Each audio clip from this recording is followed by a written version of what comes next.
what do you guys think about the void of course moon? We talked about the three different definitions. There's the Hellenistic definition, which has only been recovered in the past 20 years, which is that originally, evidently, it was that the moon doesn't complete an exact aspect in the next 30 degrees.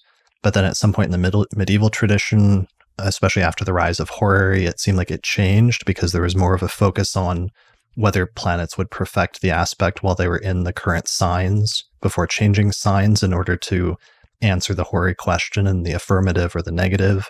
And so it seemed like there was this other definition of, does the moon complete any aspect before it leaves the sign that it's in? And that became a common definition, and that's the modern one. But it tended to be something that was more restricted to use in horary and electional astrology. And in modern times, that version of the void of course moon became popularized over the past few decades. And it's one of the only electional rules I think that many modern astrologers know, because electional isn't a very common practice, and there's not a lot of books on it in 20th century astrology. And I think as a result of that, sometimes it gets a little bit overplayed as if that's the first thing you look at, or that's the end all and be all of electional astrology sometimes. But I'm not sure that it's as important as it's sometimes hyped up to be. Then in addition to that, there's another definition, which is based on a reinterpretation of how William Lilly was defining the void of course moon, which is basically, is the moon within an orb of an aspect that's applying regardless of the sign boundary? And that's some traditional astrologers' version of what they think the void of course moon is. Do you guys use the void of course moon? Or go ahead. And is that that orb based on the moon's average daily motion, like 13-ish degrees? It's supposed to be in their Lily? interpretation based on like the moieties of the planet. So it's something more like 10 degrees or less. I'm not sure of the exact specifics, but that's my understanding. Because that's what'll catch my eye, is if the moon is not only not going to complete another aspect before leaving the sign, but doesn't make another aspect within a full 24 hours of motion into the next sign, right?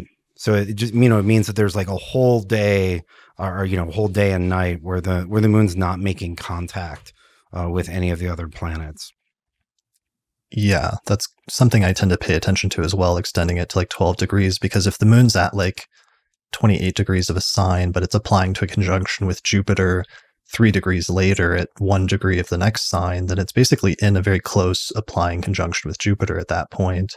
And even if there's some change of circumstance indicated by the sign boundary, I'm not, in an electional context, usually that worried about that being a major deal breaker in some way. Whereas I think that's often treated or sort of hyped up as if the moon's not going to make any other aspect before it changes signs, then absolutely nothing will come of whatever is initiated at that time. But that's something that takes place, every 2 or 3 days. Yeah, I think that's very strong in the medieval kind of Lily horary sort of approach, that the moon changing sign is like a barrier of some kind. So if there's no aspect until after that, we've got some sort of blocking quality. But I think there's so many other factors, like if you're looking at an electional chart or even a horary chart, I think other aspects can override that. I don't think I'd make a whole judgment just based on the moon in the change of sign definition. But I when I learned about the Hellenistic, about almost like the whole 30 degrees forward or back, the really the most extreme definition, that's really interesting to me, because that's only going to happen in some very specific circumstances, that the moon can travel, such a wide distance with not interacting with another planet. And that is interesting. And I think that is something to pay attention to. Yeah, and that one's very rare, that it won't complete an aspect within 30 degrees. It seems like it only occurs maybe once a year in some years, like last year. But luckily, Peter from Astroseek has programmed that into his website. You can actually look that up really easily these days, which is kind of nice. Excellent. Yeah. Okay, well, I think we're on the same page about that, about, though, the moon changing signs, not like a huge deal breaker in an electional context, as long as it's applying to something within a reasonable distance, let's say. Yes. There's been a couple of instances with client charts where the moon in that late degree of a sign and not making an aspect before it changes. There's that idea of a little bit of a lack of focus or a lack of clear direction has been something that the individual has related to.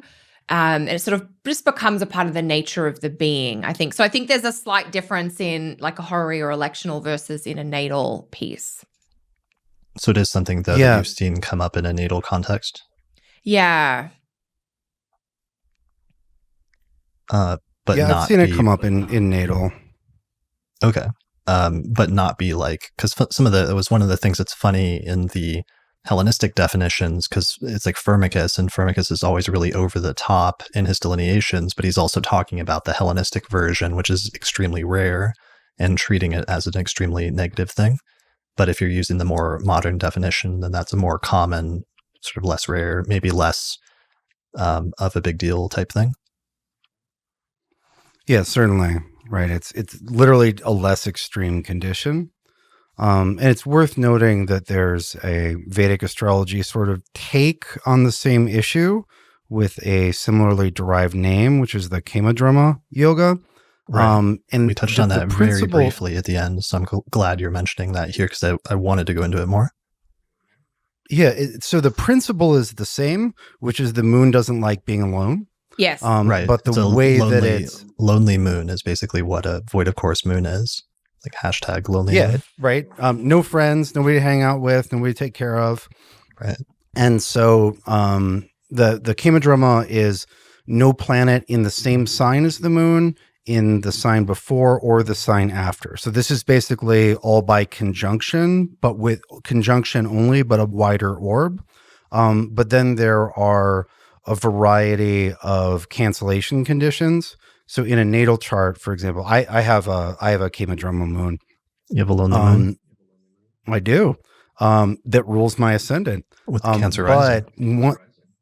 One of the in both zodiacs, but anyway, one of the cancellation conditions is, do you have an angular benefic? Okay, that'll give you direction. Right? Like a lot of the cancellation conditions are a pretty low bar. They're not there in every chart. But the traditional textual delineations for the Kamadharma are also very intense. It comes back to basically being poor and miserable. And so, angular benefic of any sort cancels that. Yeah, which is interesting because that's what Firmicus says as well, as an angular benefic as a mitigating factor for it.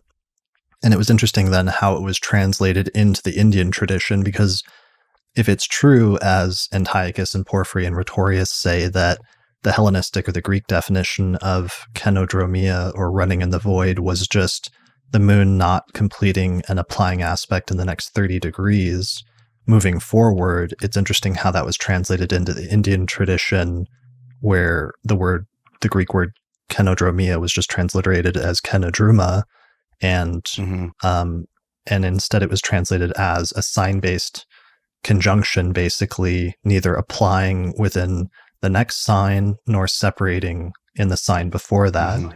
And it's still like the same concept of basically like a lonely moon that has no aspects with other planets to protect it or keep it company in some way, but it's adapted in a different way. Yeah, and with, just because I think you might find this interesting, the Kamadharma lack of anything, same sign before, sign after, is tightly tied into what are sort of the most common lunar yogas you look at, which is there a planet rising after the moon or right before the moon? So basically, is there a planet that follows the moon down in the west or precedes the moon in the east, where we're getting into the same territory as spear bearers in the Hellenistic tradition. Right. And the Kamadharma is literally the absence of anyone making way for the moon or following after as a glorious train. So that's kind of, they all connect. Yeah, I've had that the kind of running in the void lonely moon show up just a couple of times in client charts. And that idea of feeling a little isolated or disconnected or kind of like a bit more of an island has resonated with these individuals, that sort of not having a lot of people around them, basically. So, I have a pretty void of course moon. I have the Kamadroma, and it's not a full 30 degrees, but the moon doesn't make any aspects for a full day's motion before it changes sign for me, and that's my ruler. And I've certainly spent a lot of time isolated, either literally or feeling isolated. And so it's given me a lot to think about in terms of the cancellation, because I have a benefic in the first, and it's like that's all true, but it's worked out. Right. Yes. Like the isolation part is accurate. It's just that the poor and miserable part are not necessarily accurate. Accurate. Well, Yeah. the poor part was accurate for quite some time, but for quite a long time. Well, it's funny that you mentioned that, because I don't know if you want to go into that, but that at one point, like last fall, we had talked about in some ways, like you prefer that, like you prefer your isolation sometimes rather than like being stuck in a group or being at the forefront of dealing with social media or something like that. There's a level where that's not something that's being imposed on you so much as it's something sometimes that's coming from within in terms of your personal preferences. Yeah, absolutely. Anybody who knows me knows that I like my alone time. Right. That's and maybe that's like how should we say, maybe it's something I learned to enjoy, because I was an outsider growing up and blah, blah, blah. Or maybe I was an outsider growing up because I was inclined towards that. There are chickens and eggs in abundance. But yeah, at this point, and well, for a long time, like I don't do well if I don't have enough divine isolation. Or, I mean, it's not always divine. Sometimes it's, playing video games, but whatever it is. And I wonder if for you, that's something that's more coming from within because it's the ruler of the ascendant, versus somebody else. If it was an external thing, if it was not the ruler of the ascendant, maybe it's coming from somewhere else, or that sense of isolation or loneliness could be in a different part of the life or manifest in a different part of the chart.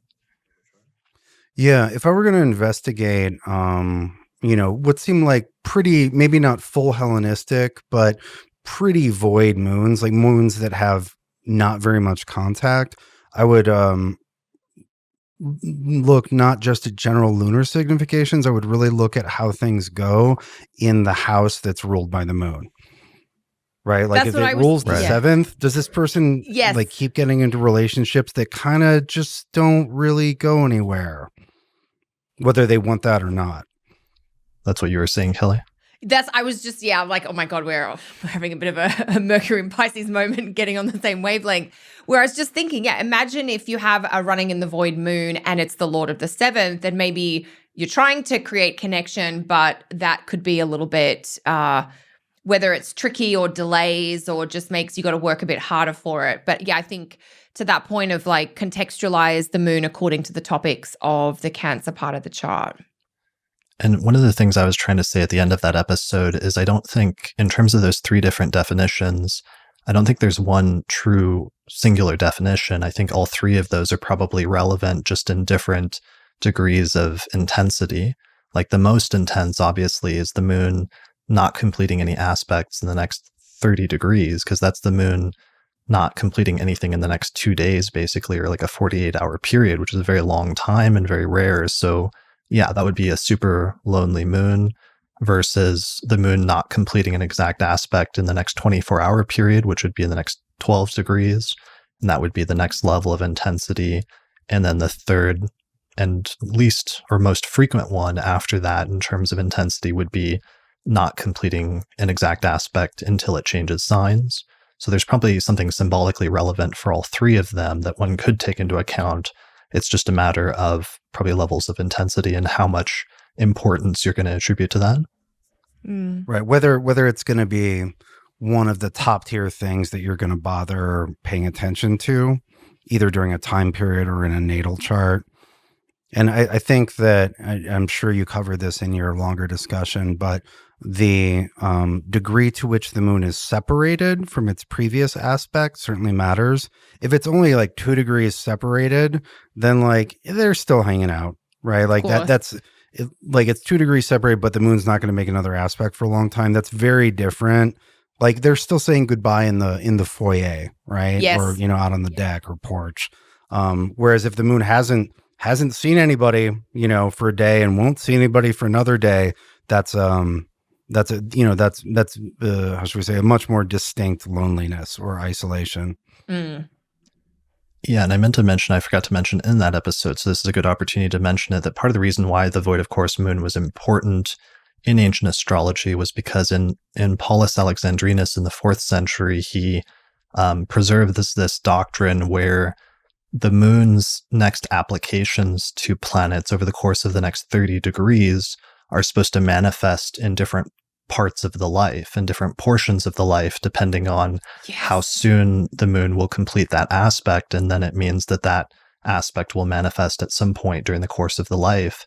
But if the moon's not applying to any planets within the next 30 degrees, then it's almost as if it's not completing anything during any of those parts of the life in some way. And that's why it was given often a very negative interpretation, unless there were mitigations or cancellations involved. Mm-hmm. So I'll just say one more thing.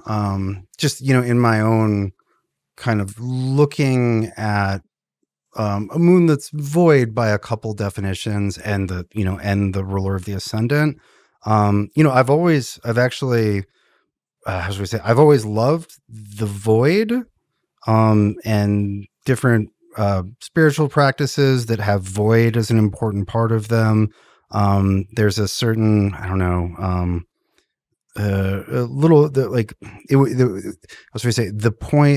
points at which certain Buddhist meditative practices and Taoist practices intersected with the idea of the void, especially the idea in some of the Taoist stuff of like the void that is ripe with a creation that is not happened yet.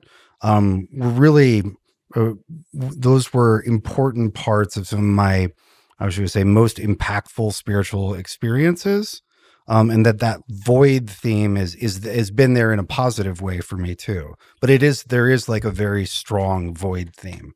I just kind of like, I see the void as containing the possibility of everything rather than the negation of everything.